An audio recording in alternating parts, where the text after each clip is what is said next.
ये सच है कि भारत का इन्फ्लुएंस काफ़ी ज़्यादा है, सॉफ्ट पावर काफ़ी स्ट्रॉन्ग है, लेकिन ये भी बता दूं कि चीन जिस ढंग से दूसरे देशों को मैनेज कर रहा है, क्योंकि जो जिस ढंग से वो सपोर्ट कर रहा है इकोनॉमिकली, फिनेंशियली, तो बहुत सारे अफ्रीका के देश हैं, बहुत सारे सेंट्रल एशिया के देश हैं, साउथ ईस्ट एशिया भी, पैसिफिक में जिसमें कि हम बात कर रहे हैं, वहाँ पे भी बहुत सारे देश हैं जो उसके साथ जाने के लिए तैयार हैं, क्योंकि वो गरीब देश हैं, उनकी अपनी मजबूरी है। और दूसरी बात को जो सिक्योरिटी की हम बात कर रहे थे, तो सिक्योरिटी आज के समय में एक लार्जेस्ट सिक्योरिटी होता है, ट्रेडिशनल सिक्योरिटी और नॉन ट्रेडिशनल सिक्योरिटी। तो ट्रेडिशनल में मिलिट्री आता है, और नॉन ट्रेडिशनल में हम कोविड, क्लाइमेट चेंज, ये सारे चीज़ आते हैं। तो जो बातचीत हो रही है, तो वो उसको ध्यान में रख के बात हो रही है। उसमें एक दिक्कत अमेरिका के साथ क्या है मैं बताता हूँ। अब फाइजर की जो टेक्नोलॉजी है वो अमेरिका उस शेयर नहीं करना चाहता, उसका जो IPR जो इश्यूज होते हैं वो दूसरे से शेयर नहीं करना चाहता है। तो और जो क्लाइमेट चेंज का भी जो इशू है उसमें जॉन कैरी 2 बार आ चुके हैं भारत में, लेकिन भारत क्या बात कर रहा है कि पर कैपिटा एमिशन आप देखिए कि भारत का कितना नीचे है दूसरे देशों की तुलना में। तो आप उसको जब तक टेक्नोलॉजी आप नहीं देंगे भारत जैसे देशों को, तब तक आप उस पर इस ढंग का दबाव नहीं बना सकते हैं। तो कोविड और क्लाइमेट चेंज दोनों पे थोड़े से डिफरेंसेस भी हैं दोनों देशों के, मुझे लगता है कि, लेकिन फिर भी जो एक जॉइंट प्रोग्राम है जिसकी बात हो रही है क्वाड के माध्यम से, वो एक सक्सेसफुल प्रोग्राम माना जा सकता है अगर 2022 में कोविड दूसरे देशों को दिया जाए। लेकिन इस सब के बीच में एक बड़ी खबर ये आ गई है कि एप्पल कंपनी के CEO से भी प्रधानमंत्री मोदी मुलाकात कर सकते हैं।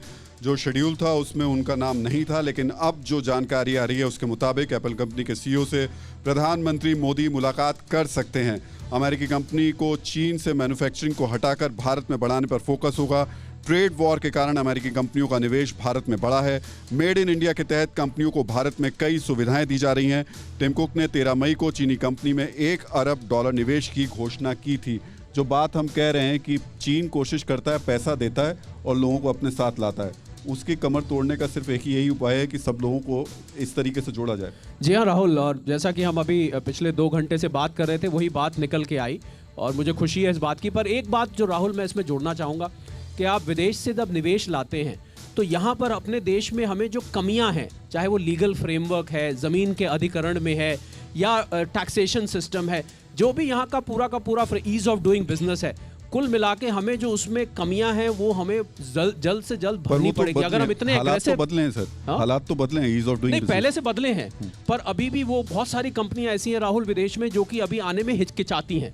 तो प्रधानमंत्री जी जब पिच क्रिएट कर रहे हैं तो यहाँ जो पूरा ब्यूरोक्रेटिक फ्रेमवर्क है या जो पूरा लीगल फ्रेमवर्क है उसको जल्द से जल्द अपने आप को बदल कर अडेप्ट करना पड़ेगा कि वो उन कंपनियों को रेड कारपेट बिछा सके, क्योंकि अगर वो कंपनियों को यहाँ पर दिक्कत आती है तो वो यहाँ के पछताना ना पड़े। मुझे लग रहा है वो बहुत एक गलत मैसेज भेजता है। ऐसे हालात बने सर कि जो कंपनियां पहले आई उनको पछताना पड़ा? मैं ये नहीं कह रहा कि बने हैं, पर पछताना ना पड़े। देखिए, इससे पहले कुछ ऐसा रहा है कि कंपनियां आई हैं, उनको यहाँ पर लेबर लॉज हैं, ज़मीन का अधिग्रहण है, इस तरह की चीज़ों में दिक्कतों का सामना करना पड़ा है। तो ये अच्छा रहेगा कि अगर हम इन चीज़ों को अभी सुलझा लें ताकि जो कंपनियां आ रही हैं यहाँ पर निवेश के लिए उनको दिक्कतों का सामना ना करना पड़े। अड़ी सोमवार से शुक्रवार शाम 6 बजे सिर्फ TV9 भारतवर्ष पर।